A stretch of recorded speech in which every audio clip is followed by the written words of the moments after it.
Bro, I hate when the Wi-Fi fighting back. Cause I'm pretty sure right now we might be live right now, but this shit is just spinning and winning. Winning and spinning, man. Y'all It's know how called that go, man. called a Ron G.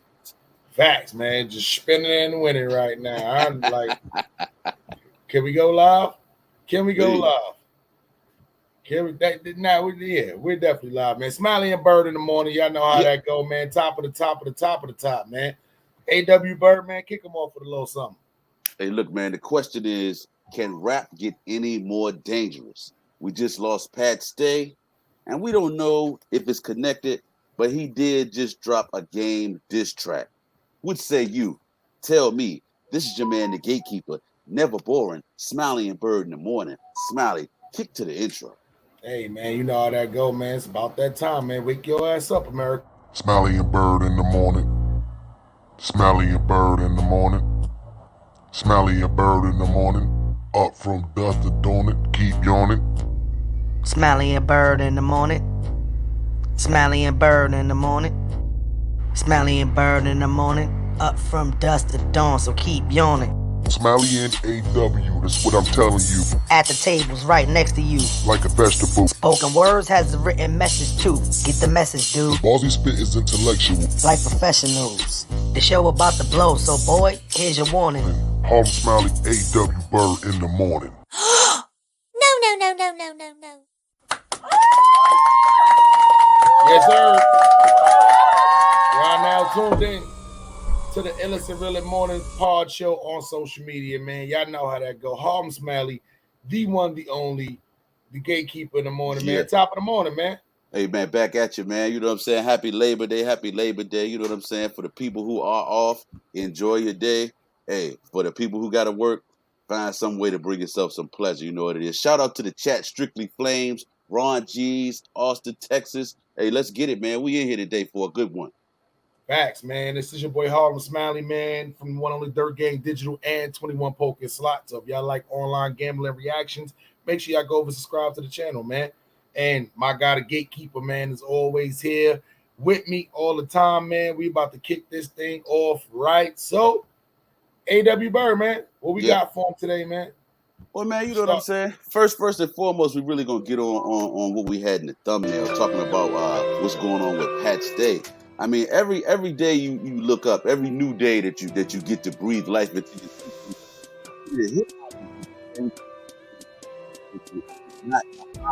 this is somebody on the track, somebody smoking on a pack. Then we got somebody getting stabbed, somebody getting shot. Or we taking it to the courtroom and it's a legal situation where we talking about RICO and how much time somebody is going to potentially do. So I don't know if the rap profession is one that we ought to be encouraging our kids to entertain at this point. It's pretty dangerous out here in these streets. Facts, man.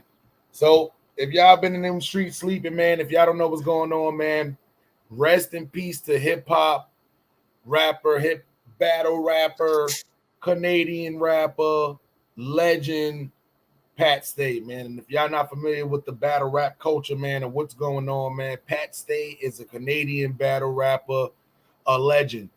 Been doing it for a long time, man. Regardless of his race, nationality, he's definitely one of the more battle rap pioneers in the game, man. You see what I'm saying? So, unfortunately, he was stabbed, lost his life while he was in Canada. And listen, it raises the question. I don't know if y'all been in them on the couch sleeping all day, but me and AW Bird gonna break this down, man. We don't know the full extent of what happened with Pat Stay. No suspects, nobody's been bringing in, nobody talk. All we know that he was a battle rapper, he was out, something happened to him. So I know y'all see the title, and I know y'all see the thumbnail. Y'all not familiar. The game recently put out a diss track against Eminem. The game disses everybody. I don't care who you are. If the game don't like you, this is you. Pat Stay responded to the game on social media and then put out a diss track. We're not saying the two is connected. We're just throwing scenarios out there. Oh, yeah. That's Now pretty much. I got another scenario for you, Smiley. I didn't mean to cut you off, but I wasn't really aware of this until I heard somebody else on YouTube kind of talking about it. Okay, so the world of battle rap is one that's this it's mainstream, but it's still got a lot of underground components. People, if you know per se. So the Yeah. one thing I started learning about in this whole battle rap world is these battle rap dudes are violent. It's very volatile in the battle rap world. It's not like a versus where you just go back and forth. These dudes get real personal, and if a dude can't beat you with his lyrics or with his flow, then he gonna put them dukes up and try to go. It's just that simple. A lot of people getting snuffed at the battle rap situation. Facts. That's all we had to deal with, man. Before we had to deal with people getting snuffed. We had to deal with maybe a couple of people getting jumped. Now we done had a lot of stuff happen in battle rap. Don't we done had battle rappers get shot, not by other battle rappers and not at events, Right. but we done had battle rappers get shot. We done had them get locked up a lot of times. We done had a couple of people get beat up, hit by a car. We done heard everything except for anything fatal happening to a battle rapper at these battle rap events. We done had battle rappers pass away before, but in the previous times, it had been from, health reasons or Right. stuff like that. You see what I'm saying? So I pose the question now, once again, forget whether it's a battle rapper, mainstream rapper, underground rapper. I always put rap in 3 categories. Okay. You either a battle rapper, you an underground rapper, or you a mainstream rapper. Right. In all categories now, is being a rapper one of the most dangerous, entertaining jobs out there? I think so. And the reason why I think so is because now you have, just like us right now, we being carried on numerous different platforms. Rappers have access to all these different platforms now. So even if you are quote unquote, and I'll only say underground artists from the standpoint of not being signed to a major label or having a major deal, but just because you don't have major backing does not mean that you're not major in this day and age with regard to having YouTube access, Spotify, and so many other platforms, just to name a few that you can launch from and get a lot of exposure. So nowadays everybody knows who you are. If you can generate a buzz and become known on those platforms, people begin to know who you are. And sometimes I don't really feel like people think about the target that they could potentially be putting on their back based on what they say or how they choose to move. Facts. Factual, man. Hey, man, I tell you one thing. People run around talking about this DA lady, the Rico. It's a double-edged sword. What do we want? Do we want our kids to keep running around, the youth to keep running around? Just first instance to take somebody's life. It ain't just a fight, get over with, solve your problem. The first instance is to go and take somebody's life. What are you supposed to do about this? Just let the youth keep thinking, yeah, it's okay to coach spin blocks and all that. Nah. I'm not for the RICO for anybody who's innocent, anybody past stuff. But if you current and you one of them idiots that's rapping about spinning blocks and doing what you're doing right now in your raps, or doing stuff just so you can put it in your raps and make your raps a little better, your songs a little bit more realer, guess what? You one of them idiots that need to get RICO. You need to get locked up. A lot of y'all youth right now, you need to go experience what it is to be in jail and not be able to have no gun. Your first instance is to go run to the gun. When you in jail, you can't do that. This is why a lot of these young kids need to experience this. Right. Guarantee you 90% of them come back out with some act right. Yeah. With some act right. The same old head you talking about, nah, I ain't listening to that old head. The same old head whooping your ass in jail. Why? Because you looking around, ain't no man's, they just jumped. You come get the... Right. But see, the other aspect of it too, Smiley, is nowadays we have no level of conflict resolution. It's no such thing anymore as an accident, my bad, my fault, I apologize, bro. None of that. Nowadays, if I step on your shoe, if I don't see you and I bump into you, there's nothing I can do to stop you from pulling your gun out or from potentially it being a situation that could lead to one of us our demise. It's just that simple. And the thing about it that hurts me more than anything else is the youth are the ones that are seeing this. So they never learn conflict resolution skills either. They think that the way to settle the problem, the way to handle it, is to go out here and get the gun or find some other weapon of destruction and to perpetrate that on another person. Facts. Now realizing y'all jaws is soft as a motherfucker. How your jaws supposed to get tough? How you supposed to be able to take a punch if you never get into a fight? Right. First time your ass get in jail and you get punched in the face, guess what? You going down. You know why? Because you ain't used to getting punched in the face. Because you don't have fights with your siblings. You don't have fights with your little cousins. You don't have fights with kids you went to school with. They walking around with guns in high schools right now regularly. They're scared to fight. Correct. Scared to fight. When I was in high school, all you had to worry about was somebody having a razor, and nobody wasn't even using razors to cut nobody's throats or nothing like that. Right, right. You was cutting faces just to give them a scar to remember you for the rest of their life. Right, right. You know what I'm saying? Nobody was running to get the gun. Oh, we in 10th grade. He having sex with my girl who I knew for. I've been with this girl the whole night for 10th grade. I ain't about to go up and fight that, man. You know what? I'm going back up to the school with the gun. This is how they thinking now. Yeah, man. Whatever happened to being in high school going to chase the girls? Yeah, I don't do that no more. You go to high school to hang out with the fellas. Yo, look at this new one I got. I got the green beam on it. No. You're not chasing asses. You looking for the ops. And then the other part of it is we running around here with all these guns and we don't know the first thing about gun safety. Most of these shooters don't even know how to clean their own firearm. So, I mean, you know what I'm saying? Like, it's just, man, ignorance and stupidity are never going to win. Right. Never. Pat Stay was one of the most funniest battle rappers. He was a little big, pause, a little intimidating, but he was a jokester. He was funny. I can't see no instance or no reason why somebody would want to take Pat Stay's life other than they were scared to fight him. Yeah. They were scared to fight him. Whatever the quarrel may have been, this is why we just talking about the game in a diss track with the Eminem stuff. We just throwing references out there just to enlighten people on, you know, what was going down.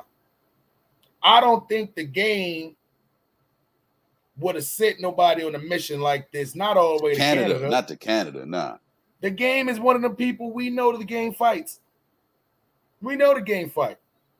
They both around the same size. I think if Pat Stay and the game had a problem and they seen each other face to face, Pat Stay would have still been here, would have been a fight. We would have probably seen about it or heard about it on, like, you know, World Star, something like that, and that would have probably been the end of it. That would have probably been the end of it. But you got to remember, people have fans all across the world. All across the world. If you from the United States and you trying to go out of state to get somebody, guess what? It's going to be hard for you to find a gun. But a knife. Yeah. Not so hard. You got to be the stupidest people ever to think the game jumped on a fucking plane or sent niggas to Canada. No. This was a diss track. This was a diss track. We seen other people talking about, oh, the game jumped on the plane. The game did not jump on a plane to go to Canada. No. He didn't send no bloods to Canada. Some of y'all bloggers is super stupid. This was literally just club night, Pat Stay out there, something happened, and whoever the person was, they went and decided to get a knife instead of fighting Pat Stay. But now here's the scenario, right? Pat Stay, his life is gone. Can't get that back. Now his family is mourning. People in battle rap, his fans is mourning. Now the person who stabbed him, guess what? Now you want to run for the rest of your life, or you're going to get caught and go to jail for the rest of your life. Both lives is ruined. Exactly, and that's what we always deal with. And I've never understood. Oh, God forbid, I don't plan to, don't ever want to have to take anybody's life or even be involved in a situation like that. But when you put yourself in that situation, there's an aftermath. With every situation, there is a tomorrow. So the question I always ask these individuals, I even ask myself, is in the heat of a situation and you make the wrong move, you take somebody's life. What then? What does tomorrow hold? Because you can't bring that life back. You're gonna forever be looked at as a murderer, especially if it was a situation where you didn't do it in self-defense. But either way, you're gonna have some type of survivor's remorse or some type of demon that you're gonna have to deal with or potentially look forward to encountering. Just based on, we all have some form of conscience, even if it's only that little bird on your shoulder, pardon the pun, that you deal with at night when you're alone. So Facts, man. And salute to my guy behind the ball 3.0 in the yeah, building, man. Make sure y'all go over to subscribe to my guy channel, man. Wildcat said it has nothing to do with the game. We know that, Wildcat. That's why we put the title and thumbnail up, that just responding to other bloggers who's going along with this whole game flew to Canada. He finally caught up. No, that's why we put that like that. Did the diss track end up turning out fatal for Pat Stay? And the answer is no, because the game ain't have shit to do with it. It's just, if you look, a lot of bloggers, they throwing that out there. The game went to Canada. The game sent Bloods to Canada. The game, right. nah, it was a diss track. Pat Stay came out and told Game, Eminem is one of the greatest ever. You want to battle somebody? Battle me. And he made a diss track. This was rap stuff. So the So question we is, know, should we no longer be making diss tracks or what? Like, yeah, man. Diss tracks should always be diss tracks. And that's it. Respond, come back. I'm pretty sure the game would have did a whole Respond diss track if he felt like he needed to. right. Coming back against Pat Stay, man. Behind the ball said, breaking news. Mama Duck has yet lost another son. FBG Duck, little brother, shot. Man, listen. She ain't gonna have no children left. I'm about to do some research on that too, but we'll definitely jump into that at next topic at hand. But if that's the case, it plays right into the same thing we talking about, man. Me doing this online thing, right? I told all of my cousins, my siblings, I got two big ass families. Right. I got a lot of family members. I told them all, me doing this social media, I'm gonna be honest with you. The content I was doing in the past, it was dangerous for myself and it was dangerous for my family members, only because people know my face. They know Yeah. my family members' faces. If there was somebody who had a problem with what I was saying and they couldn't get to me, guess what? Y'all the next best thing. Yeah. You got to stay diligent out here. You got to be a little bit more careful out here in these streets, because I can have 95% of the people rocking with what I'm saying. But it could have been somebody in the past who I told one of them stories about, who I ain't see 20, 25 years, still feel some kind of way from when we was teenagers. I don't know how this person looked. They know how I look, though. You know what I'm saying? No, you got that subscriber who got mad because you gave the wrong name of the street that intersected with the other street. Correct. Oh my God, he said Pink House is in Brownsville. It's in East New York. Okay. Slipped up. Man said Brownsville instead of East New York. Who the fuck is? Those same people, guess what? Ain't relevant no more on YouTube. Hold on, like old people say, you know what I'm talking about. Facts. You know what I'm saying? So at the end of the day, that was just to break it down and to answer a lot of these other bloggers and shit like that. Like, no, the game didn't have anything, as far as we know, the game didn't have anything to do with Pat Stay death. Did they have a little quarrel back and forth? Yeah. Diss track shit. Eminem came out, tweeted about Pat Stay. You know, obviously they had some kind of relationship. Pat Stay diss track was not good enough for the game to be like, oh, nah, we got to go handle that. Dumbass bloggers. So listen, I'll give you an example. This I feel like this is a good analogy. Should we feel like Ari Spears is getting raked over the coals and in the hot seat now based on this little video with him and Tiffany Haddish, based on the fact that he came at Lizzo. Maybe not, but who knows? You know what I'm saying? It's a lot of, again, pardon the pun, it's a lot of gatekeepers out here in the world of entertainment, and you don't know how you're gonna fare if you choose to ruffle the wrong feathers. And then when it comes to the LGBTQ community, as well as body shaming and hashtag Me Too, you need to tread lightly always, because you just don't know what kind of mob they rolling with. Facts. That is crazy, man. That is crazy. One thing for sure, two things for certain. We need to try to find somehow, some way for we need to try to find somehow, some way for us to kind of, get around these rappers getting killed. And I'm not even gonna lie, I don't want to hear nothing about as far as like, I don't want to hear nothing as far as like, it's the rapper's fault. They shouldn't be yada yada yada yada. Nah, it's never nobody's fault for nobody's life to get taken unless they putting themselves in that predicament. And a lot of these rappers and stuff like that, hey, I'm gonna be honest. If you one of the ones you live in that gangbanger life and you out there yada yada back and forth, you gotta listen, you gotta expect stuff like this to happen.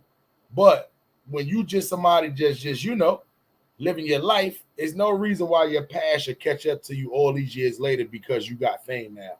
Right. You see what That's I'm right. saying? And salute to our guy behind the bar, man, because as I'm reading right now, FBG Duck little brother was shot and killed in Chicago. KG, and let's break it down real quick. Okay. Same thing we were just talking about. You think it's people out there, if they didn't want to get to me and they knew where my little brothers was at, they wouldn't try to get to my little brothers? Of course. I'm gonna be honest.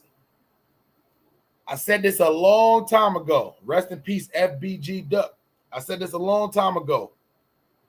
Mama Duck should not be on the internet going back and forth with these other content creators, going back and forth with these trolls, dissing the ops. Yes, and I say dissing the ops because she was online dissing the ops. Come on. Listen, she was lashing out. They took her son. Any parent that lost a child before know that that's some pain that's kind of unbearing. But at the end of the day, the one thing I said was she should not be doing this because she has other children to worry about. Right. I said that. I understand, that was your baby, yada, yada, yada, having, but you had other children to worry about. And you did not want them following in these same footsteps. But with you being on the internet, calling out the ops and all of that too, you didn't leave it alone. No. Is she possibly partially to blame on this with her whole internet tactics that's been going on after her first son passed away? Yeah, I feel like you definitely, because you keep yourself out there. I feel like this is the policy. Out of sight, out of mind. If I'm not in your face, if I'm not running my mouth, you don't hear me, you don't see me, you soon forget about me and you move on to the next thing. That's the same way it is in the media, in television, everything else. Out of sight, out of mind. But when you keep waving yourself in my face and you keep yapping, you keep talking, you keep running your mouth, talking slick. Every time I look up, I see you in the comments. I see you with another podcaster and you smoking packs and you talk about who's going to spin the block for you. Yeah, you can only expect more. Facts. So the older brother was killed. That was like 5 years ago. Right. The brother Brick. I'm familiar with that. Then Duck. And then now little brother. So now who was FGB Cash? I think he was just somebody that was affiliated. Another member of the group. Okay. That was a member of the group. That was a member of the group. See what I'm saying? Okay. And the crazy part is, this is what I'm saying about this. Mama Duck is like, after this happens, she gets back online again. She gets online again, talking about Dirk, please stop. And you see what I'm saying? Stuff like that. Like, this is what I'm talking about. This is the stuff I'm talking about, man. You know what I'm saying? She got to get off the internet. Talking about, and that's what she keep doing. She keep putting this every time somebody from the camp, she keeps saying Lil Durk.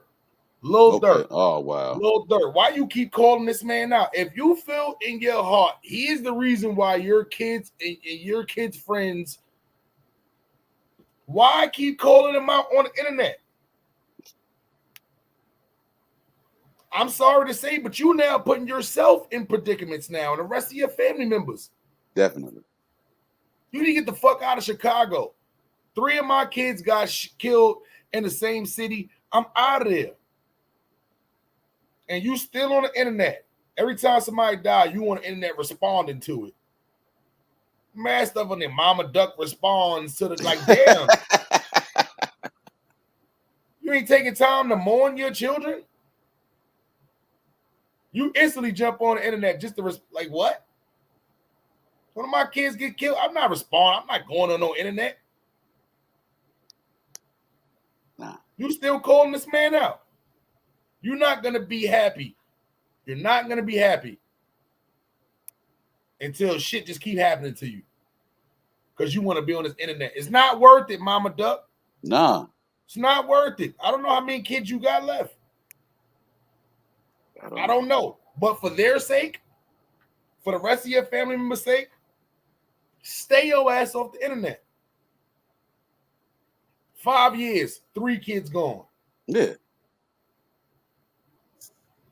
And let's not forget she got grandkids. Right? She got grandkids too, so you putting their lives at risk.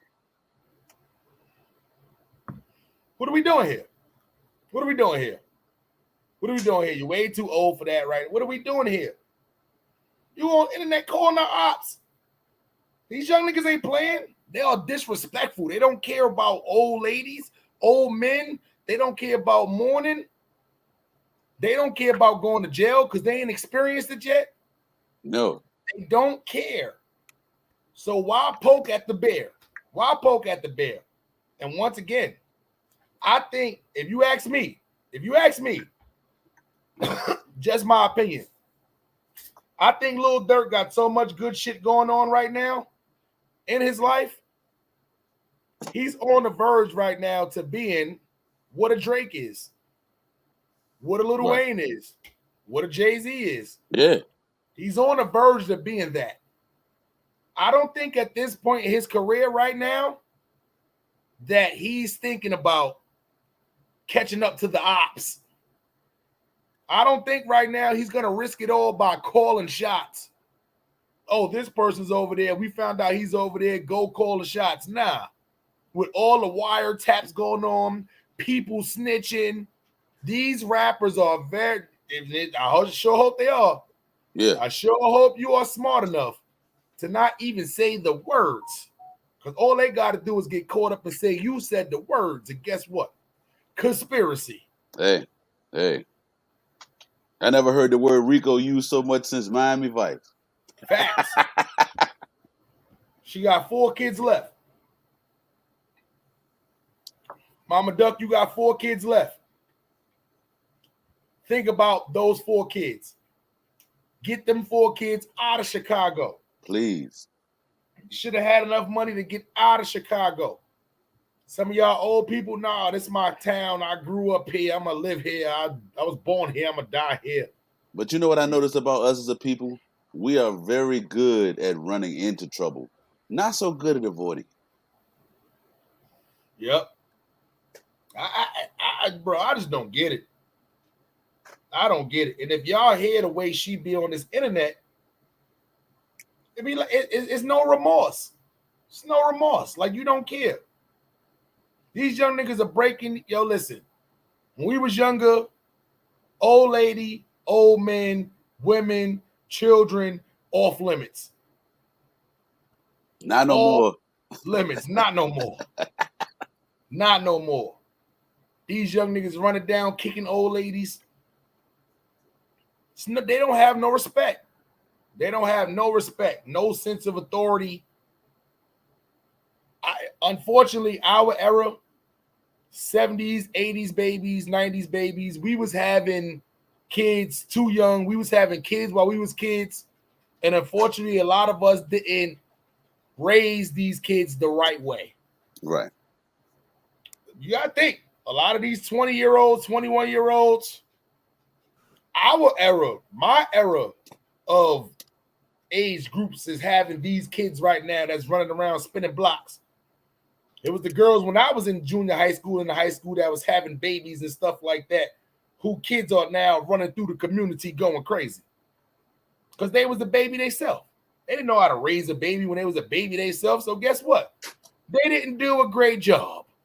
But you know, they were still kids themselves. The sad part is, in a lot of these urban areas, like your Chicagos, your Baltimores, it's kids between the ages of like 9 and 12 that's out here with burners on them, that's out here doing a lot of the shooting, that's out here doing a lot of the robbing.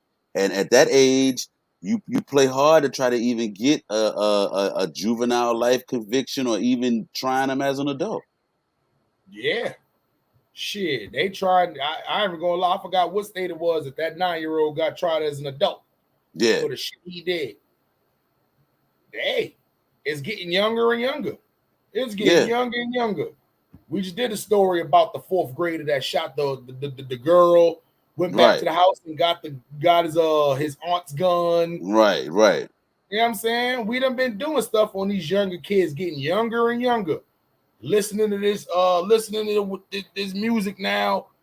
They on TikTok, they on GTA all day, thinking that this life is just a big game. Nah. Until you go to jail and experience jail. That's why I'm one of the people, same thing when I'm from New York, Brownsville, Brooklyn, home of the stop and frisk. People ask me all the time, how did you deal with that growing up all the time? You ain't had no choice. Did I hate stop and frisk? Yes. Do I think it's necessary in the good state of New York? Absolutely. I'm the first one to tell you, stop and frisk is needed. You know why? Because it wasn't free to walk around New York with a gun. Everybody wasn't dying and all of that. Motherfuckers was fighting or going to get a razor. You don't want to go to Rikers Island and deal with that just to have the gun on you and take the risk. It ain't nothing about to happen. Rikers Island is probably the worst county jail in the United States. Rikers Island is worse than some state facilities in certain states. They don't want to experience that Rikers Island. No. So guess what? The stop and frisk out there, it was necessary. It kept people on their toes. Only go get the gun if you needed it. Somebody threaten your life or something like that, go get it when you need it. Now, motherfuckers walking around New York like it's Texas. Yeah. He's walking around New York like it's Vegas. You know what I'm saying? Freely. They putting guns in their little man purses and shit. I'm a little man purse. They not even trying to conceal it. You walking around with a man purse around your chest with a little hand. Like, nah, the fuck? You not about to shoot me and you got a man purse on? Get the fuck out of here. Yeah, they shoot niggas with skinny jeans and man purses on. But see, so many of these people out here got it twisted on that end too. They think because they got the firearm that they're invincible. The key component I always hear dudes say nowadays is, yeah, man, I keep that thing on me. I keep that thing on me. And I'm like, yeah, it's fine to keep that thing on you if you got the right permit and it's legally permissible for you to do that. But if you don't keep your problem solving skills on you, if you don't keep that calm temper on you that is able to navigate or maneuver around certain volatile situations, having that thing on you could be your end. Facts. Some of y'all don't even know how to shoot straight. Right. How many times we done hearing kids or random people get hit by stray bullets? Y'all missing the ops. Yeah. Y'all missing the ops. A few years ago, my sister was in the car with her boyfriend. They ran down on the boyfriend, not her. Guess what? She was the only one that got shot, not the boyfriend. No. You niggas can't shoot. Yes. They was intentionally trying to avoid her. Intentionally. I heard the story directly. They was intentionally trying to get around her, trying to get to the boyfriend, but because they can't shoot, guess what? He walked away free. She got shot. And he's not her boyfriend anymore. No. Oh no, he's still around. Okay. That's the baby father and all that. You know what I'm saying? Okay. He's gonna be around for a long time. Okay. God willing. Yeah. That gave his ass smack right though. Yeah. Oh hell yeah. A lot of us gonna get him, but anyway, my nephew need a father to get. That's the only thing saved him. Anyway, y'all can't shoot. A lot of innocent people getting hit. So at the end of the day, I would just hate for something to happen to me, and then I'm at the sky looking up, and next thing you know, my mom's this internet sensation. She going crazy on the ops, bonnet on and all that, going crazy on the ops on the internet. And you keep calling out the same guy. I don't think Lil Durk is worried about no ops right now. No. He's sitting in studios with Drake. DJ Khaled is taking him under the wing. I don't even think he even be in Chicago now. No. It's nothing in Chicago for a person that has money. They say he got a crib in Atlanta. He got a crib in Atlanta. He's in Atlanta. No ops. They got more Bloods and Crips in Atlanta than they have GDs out there and BDs and Vice Lords and all that. Right. You're not worried about. I don't. Mama Duck, stop calling out Durk name because it could be his supporters. It ain't got to be him. It could be people who roll with him. It could be his supporters. You don't know how far these fans will go to try to prove themselves to these rappers, knowing these rappers will probably never acknowledge them ever in life. Yeah. That's what a fan is. Fan is short for fanatic. Yeah. That's what fan is short for, fanatic. And if you know what a fanatic is, they'll do just about anything. Yeah. To be a part of the team. Look at the Bobs. Yeah. Look at the Beehives. Radical fanatical. Facts. Yeah. I really believe that they will all form together and take somebody out. Oh, yeah. You know what I'm saying? I ain't got what? Let something happen to Beyonce, boy. And they know you have 50 beehives outside your house. 50,000 beehives outside your house. Talking about, come on, bitch. Yeah. Out there playing Destiny Child on the speaker and shit. Anyway. shit is good. Every time I see Mama Duck on the internet, I'm thinking, okay, cool. She got the numbers. She has the I'm not even gonna call it fame, the notoriety. Use it for positive. That's the same shit all over again. You're calling out the ops. You're talking about Durk. You look stupid. She has a level of clout, but she's using it the wrong way. Correct. You look stupid. You could have went on bigger platforms, got interviews, but guess what? As interesting as your story is, nobody don't even want to touch you with an interview because they know how loose your mouth is. Pause. Yeah. They know how they know how it get with you. You got to sit back and think, right? All these people, they be thirsty for interviews. No Jumper ain't call her. Double XL ain't call her. Hip hop is nobody who does interviews about stuff like this with people is calling this lady because they know it's way too controversial for their topic, for their channel. Yeah. What? Hey, Mama Duck, if you like it, I love it. The only thing I'm gonna tell you is you need to really sit back and think about those 4 kids. You know what I'm saying? About those other 4 kids. I don't know their ages. I don't know who they are. One thing I do know is 3. No natural causes. Right. All pretty much died the same way, in the same place. You got to sit back and think, is it time for a change of environment? Or should you, Mama Duck, just get off the internet and stop calling out the ops, because apparently the ops are not scared to make moves on you and your children. We don't know how to lead. We couldn't even get it right in Minister Society. We don't know how to lead. We take too long, or we choose not to do it at all. Facts. Outcome is the same. That's a fact. It gets gritty in South Side Chicago. Oh yeah. I don't know if y'all know it. That's the one place where they do a lot of crime in the snow, in the cold. Yeah. Put your boots on. Facts. There is no Carl Winslow's riding around Chicago trying to get the gangbangers. I'm gonna tell y'all right now. That is not the case. Them cops are scared to death out there. Yeah. So hey, too freely, man. They need to stop and frisk in Chicago. Yeah. That's what they need. New York style. Anyway, we'll jump back to this topic too, man. Rest in peace to FBG Duck. Yeah. Rest in peace to FBG Duck older brother, FGB Duck little brother, FBG Cash. Rest in peace to everybody in that camp, and our condolences to the family members and all that. Even Mama Duck, condolences, because you did lose a child.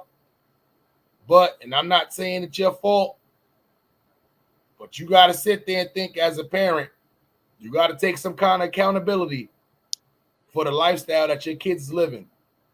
Oh yeah. You should have enough money, or had enough money in the past to where you could have got up out of there, got you and your kids up out of there. So, I mean, that just tells me that you chose to stay in that environment. And if that's the case, then either your kids got to make different decisions, or I'm sorry to say, but I don't see it getting no better. Anyway, yeah. What else we got for him, Byrd? Hey, look, man. So we all know that the hashtag for our fallen NBA player is free Brittany Griner.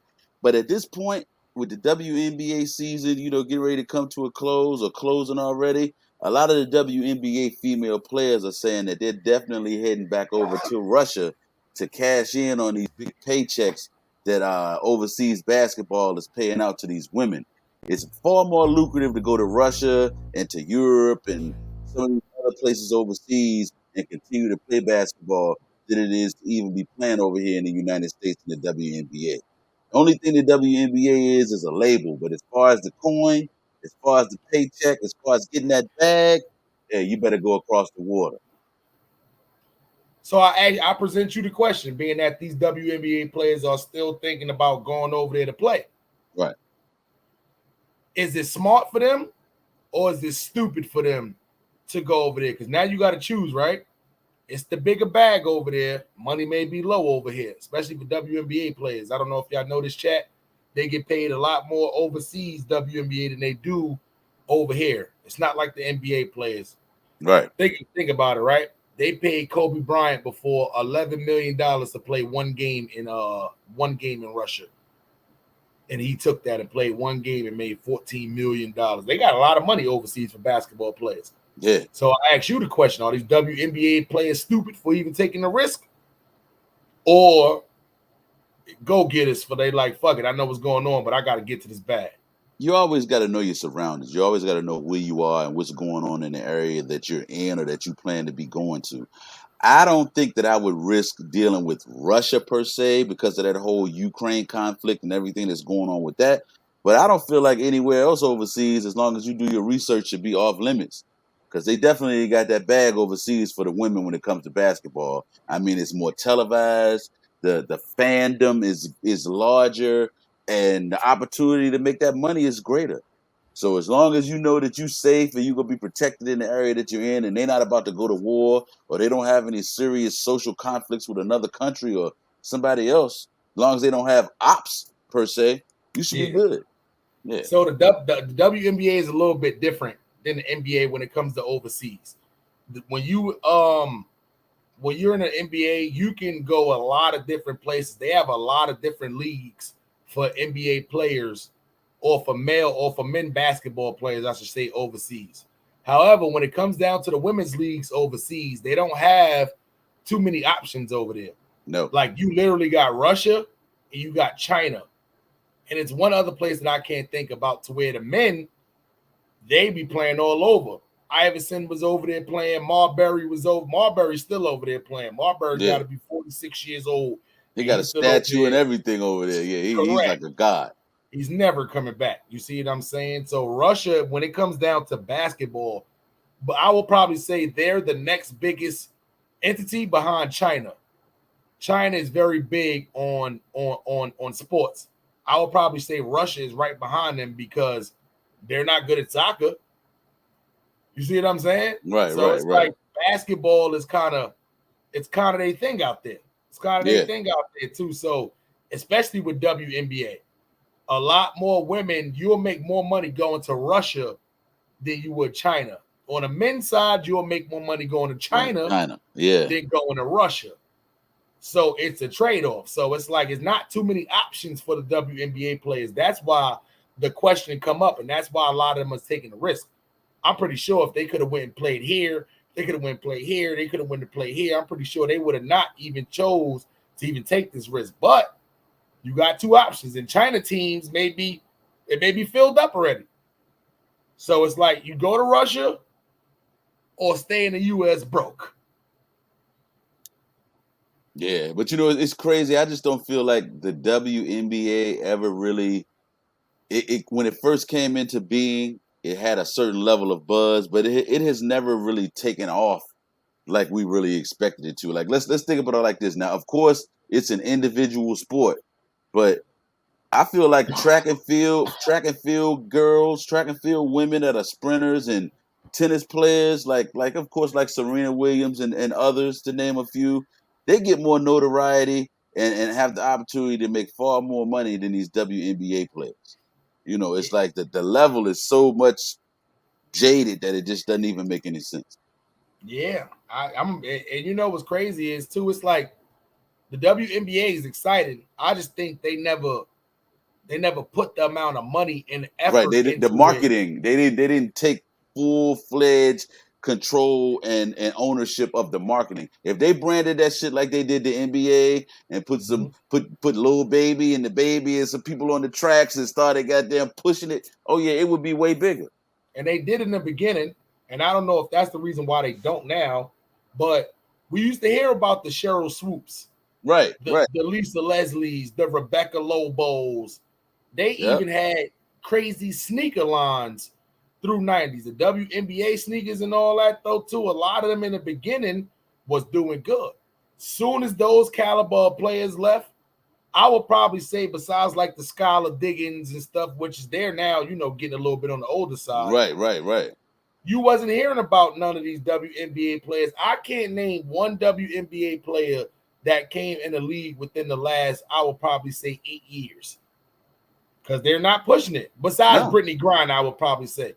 Yeah. And Brittany Griner got known because she was one of the rare females that came out that can dunk the basketball. Yeah, I mean, it ain't too many females walking around out here that's 6'9". Mm-hmm. I mean, that's like a female Kareem. Correct. Lisa Leslie was the only one. Exactly. Was Reggie Miller's sister, Cheryl Miller. Cheryl Miller, yeah. See what I'm saying? So we do know a couple of notable NBA, WNBA players. The only problem is they stopped promoting it. They stopped promoting the games. You could barely see it on TV. They don't let them play in the same stadiums as the NBA players. They try to build in their own stadiums and all that. The stadiums are super small. The tickets are super cheap. That's that fault. That was just no marketing right now. Games come on ESPN3. Like, I don't even know how to get that. The G League, the G League is getting more play than the WNBA. Yeah. You see these damn summer tournaments, the Summer League, you see the $1 million tournament. All of these tournaments pretty much get way more recognition than the Women's Basketball League. And it's not because they women. Let me ask you something, A.W. Byrd. Okay. I think this is a good idea because now the caliber. Do you think we need to have some kind of interracial league? Intergender, not interracial. Intergender league. Interracial. Hey, let's get all the white people and the black people together finally. Fuck we in 1953. You know what I'm saying? It's a little early out here. It's still 7:55 in the morning for me out here. I know that's right. No, that But yeah, intergender. Do you think it's about time for a nice intergender gender league, especially because now the league that we got, it's not about big man and posting up, and it's about being fast, playing good defense, and having a good shot. I think it would be very interesting. I think it would be fun, and I think you would begin to see the thing that people fail to realize and they don't believe is that some of these female WNBA players cook some of these dudes in the league if they had the opportunity. Yeah, leave me open for that deep three, and I'm a bomb on your ass. So think about it. They can say what they want to say. Dudes gonna be mad. Brittany Griner will embarrass some dudes in the low post. Correct. That's what I'm saying. I know a few of these, especially back in the day, with now the way the game is played now, with exactly the way the game is played now, I think they can definitely, without a doubt, do an intergender league, and it will work out. I'm not saying like make the WNBA and the NBA whole. I'm talking about during like the summertime, some kind of tournament where they can actually just get them. Listen, I don't know if y'all play hood basketball, street ball. A lot of times it be some girls in there. Oh yeah.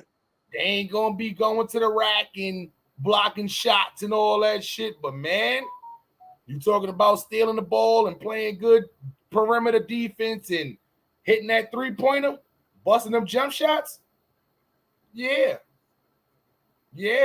Can't look at these girls like, oh, it's a girl. I can't. Nah.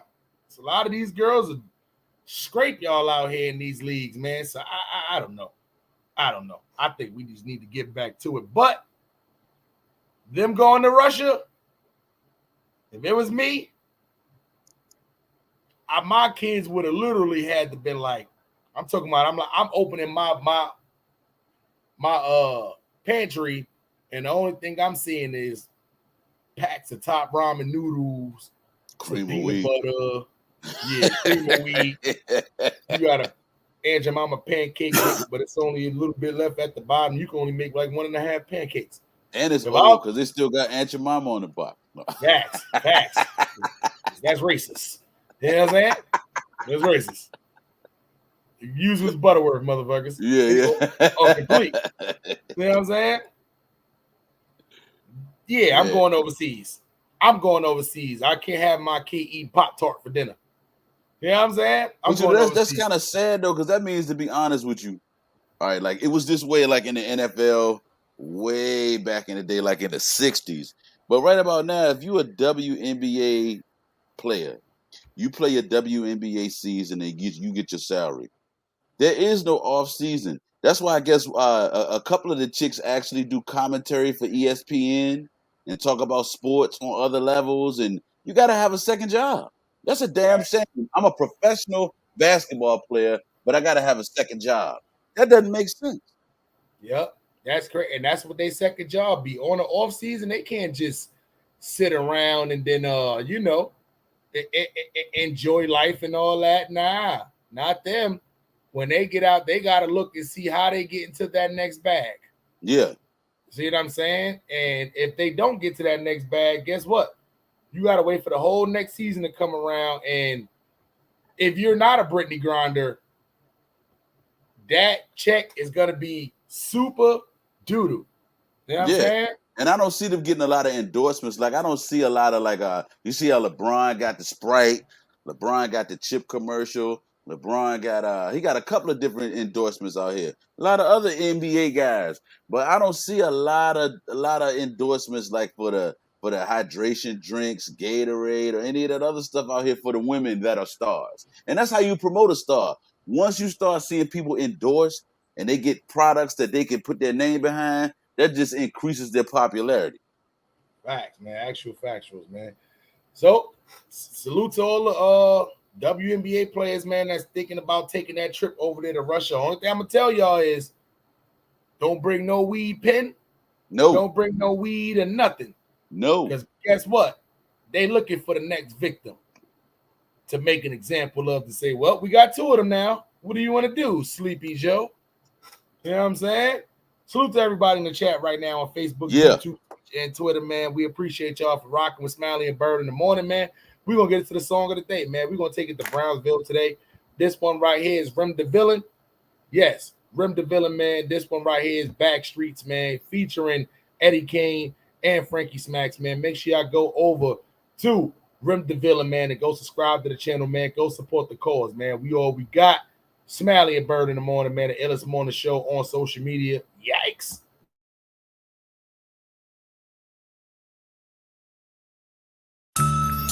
Don't even test me like that. Test me like that. Test me like that. Your vibe is about to get slapped. Vest up, guns in the gal. Baby cuz, bunny cheeks, nail saw on the L. Forever Rico, low and big low. All of the lost people, the G's live on this the sequel. Yeah, we on the stoop, swear it's louder than the zoo. Work under the flower pot, got under the daily news. Keep the door cracked, case the Jake circle back. Protect the kids, take the custody down the block. Molesters get shot, cause we ain't into that. First in the hood with the Knicks allowed, then we turn the street to an Ave. How we keep the crowd getting straight chips. Niggas beefing over strips. Could get robbed by somebody you went to school with. Open shop in the fiend crib. Cutting the bag in the downs we never weigh. Gamers get money and not Nintendo. I don't switch to play. Where my mama from? Same block was never raised to run. Pa taught me how to fight before I ever raised a gun. Round the corner from Brown's Cookie is where I met the slum. Always on the go, but never forgetting where I'm from. Wait, don't even test me like that. I'm from the back streets. Wait, don't even test me like that. I'm from the back streets. Wait, don't even test me like that. I'm from the back street. Where everything for sale, nothing cheap, very clap heat. Wait, don't even test me like that. I'm from the back street. Wait, don't even test me like that. I'm from the back street. Wait, don't even test me like I'm that. from the back street. Where everything for sale, nothing cheap, very clap heat. From the side blocks to side blocks, niggas hustle with high blocks. Niggas get put in pine box. Niggas still hustle crack rocks. We still here, feet up like a wheelie in a wheelchair. Step on my side, some niggas still scared. We run the streets crazy, bustin' licks, bustin' chicks. The money coming in grips. No music, we do the splits. Don't be playing over here with the paper, you gon' get hit for a zip. You get put in the body bag. Zip's quiet for niggas. You half-ass hustlers, I'm tired of niggas. Used to go half on the packs, I'm done trying with niggas. We hold our own weight. Hit the LES with the snowflake. We making what you don't make. On top of that, the flow great. It's more than rap, but I can't tell you no more than that. You know where the boy is at, close to where the chrome is at. Play my post while y'all niggas doing the most. Them back blocks where the scene get gross. It's that Wait, don't even test me like that. I'm from the back streets. Wait, don't even test me like that. I'm from the back streets. Wait, don't even test me like that. I'm from the back streets. Where everything for sale, nothing cheap, very clap heat. Wait, don't even test me like that. I'm from the back streets. Wait, don't even test me like that. I'm from the back streets. Wait, don't even test me like I'm that. from the back streets. Where everything for sale, nothing cheap, very clap heat. Get your hands chopped trying to reach on my plate. Far from a rat and I don't eat with no snakes. Take a walk with me on these back blocks. After school shouts to do my way, I sold my rocks. Mother gas and Blake, cop got shot. Livonia Avenue, niggas robbed the whole barber shop. Don't come around here if you don't know nobody. Just for some pussy, you should've told somebody. Marcus, 275, hood schools. Bessie had days getting ass in the pool. Rockaway, separate the hood from red to blue. I'm the nigga that turned Amboy from red to blue. Project niggas mad cause we fucking they bitches. But then they realize side block niggas ain't no difference. Block party, Strauss and Lot, drop the top. Rimming them up to block the family. Wait, don't even test me like that. I'm from the back streets. Wait, don't even test me like that. I'm from the back streets. Wait, don't even test me like that. I'm from the back streets. Where everything for sale, nothing cheap, very clap heat. Wait, don't even test me like that. I'm from the back streets. Wait, don't even test me like that. I'm from the back streets.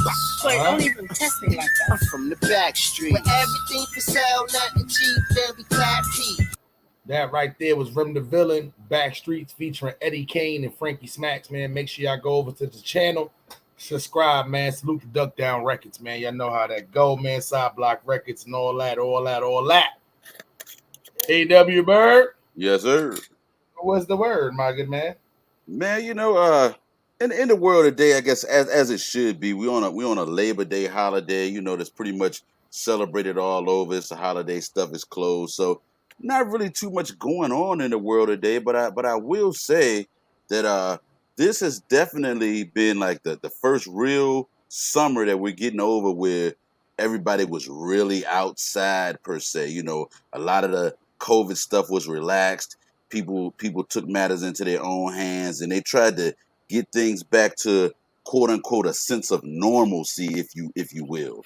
Now, monkeypox did kind of throw a monkey wrench in that, but with that being the case, the one thing that I did feel like we noticed was with the occurrence of us being back outside and wanting to get back to normal, it seemed like it was a big uptick in the amount of violence that went on out here in communities all over the country, East Coast, West Coast, Midwest, down south. That, like we talked about, the gunplay and just the appetite for violence and everything that comes with that. The smoke, as they say, was very much prevalent in a lot of different situations. Yeah, man. Hey, listen. Summertime, people finally get outside. It get a little hot outside, you know, especially when you on these you know, when you on the East Coast states and you finally do get outside, it's like, yes. Some people just think about the opportunity of doing dumb shit though. How much dumb shit can I do in the summertime? You see what I'm saying? How much dumb shit can I do throughout the course of the summer before it gets cold again? Not thinking about how to capitalize off of your situation and stuff like that, man. That's what kills me about the summertime sometimes too. Me, I look at that for vacation. Some people look at the summertime to just run around and do dumb stuff. And it's like this weekend right here, this holiday is one of the most deadliest holidays sometime, right? Like in Brooklyn. They do something cold. They do, and Melly told me they do this in Connecticut and other places too. Labor Day, if you know about Juve, then you know what Juve is.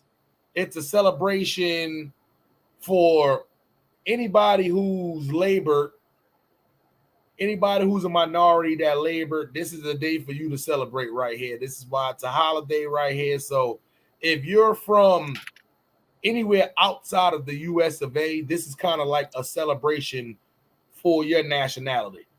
You see what I'm saying? So in Brooklyn, we have a lot of Jamaicans, Guyanese, Trinidadians, you know, it's a lot of Puerto Ricans, Dominicans, and it's just a lot of islanders, West Indians. We have everything in Brooklyn that you could think of.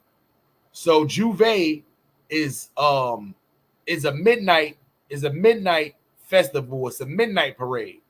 It starts at midnight and it ends at 8:00 in the morning. And they block off. And I don't know about it now. I haven't been to Juve in years, but they block off Kings Highway from Kings Highway. So it kind of goes from Brownsville through to Flatbush. Okay. Where they block off a lot of streets. And it's dope because it's a lot of girls out there. It's so many blocks in between that's having block parties. Okay, it's the one time, A.W. Byrd is dope. You got to think about like a Puerto Rican Day parade, almost like a parade that they have for team sports teams when they win a championship. You got to think of, you know, one of those like Macy's Day Parade, big parades. Think about people being outside at midnight. This is the only time partying though. It's festive. But motherfuckers out there, they grilling, they barbecuing. This is the only place where I'm talking about like smoking. If you one of the people, if you live in that area where they do Juve, you will not be able to go to sleep at night because it don't start till midnight. Ain't no calling the cops. Talking about, it's too much noise over here. We talking about full-fledged block parties. Yeah. Multiple blocks, floats, girls outside with no shirts on, but they got paint all over them. Oh, yes, titties is out. Oh, yeah, it goes down out there. But that's Crip territory. Okay. The Bloods sometimes always want to go out there and, you know, bag some of the girls and go down there deep. And that's where shit always gets a little spicy. No. Shots ring out. It's a great time, but people do die at Juve. So they stopped it many years. Then they bring it back. People get killed again. They'll stop it, bring it back. Bring it back, stop it again. During COVID, it was not going on. This Is year, it back? Is it back? I don't know. I'm waiting to hear from somebody. I've been on Facebook this morning. Remember, it's only 8:10 out here, so I ain't seen nobody putting up the pictures because right now what they do is AW Bird. After the midnight is from midnight to 8 a.m., 10 o'clock in the morning parade starts right now. Yeah.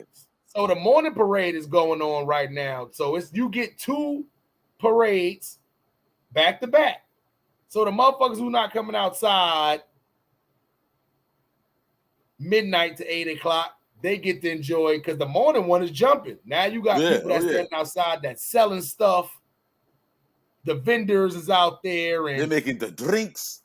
Correct. Titties is back out even though it's daytime. You know, the whole Eastern Parkway is blocked off right now, and there's a bunch of drunk people out there, floats, people out there cooking. I haven't seen this, even when it rains, this shit still be jumping. So Labor Day is a very important holiday, but at the end of the day, this is the only holiday where I be seeing people die. So we got to make sure we chill out this Labor Day. See what I'm saying? Chill out. Go look at some titties. Yeah. Go grab you something off that grill. Listen to that calypso music and watch them girls dance. Get in there. You know what I'm saying? Go follow the float. Go Smoke have you some weed. Go have you some titties and rice. Facts. It's a great meal. Great meal. You know what I'm saying? At the end of the day, don't be out there drinking that brown liquor early. No. And don't be out there acting a fool. Yes. Don't go to the liquor store at 12 o'clock today when it opens.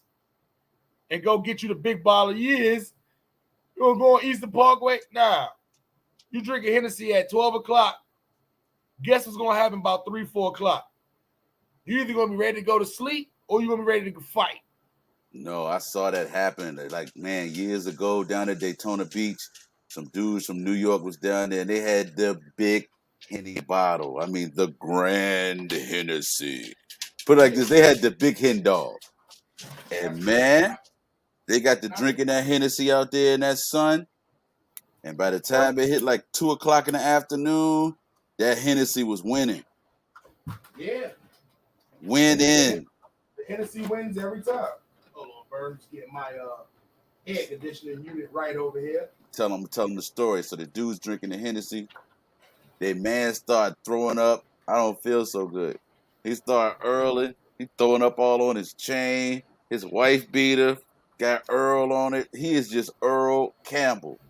Earl Monroe. Yes, you know what I'm saying? Earl the Pearl Monroe. So the cop said, hey, listen, y'all got to get your buddy. Y'all got to take him to the room. If you leave him out here like this, we're going to have to take him down because it's public drunkenness. So they said, man, you get him. Nah, man, fuck that dog. You get him.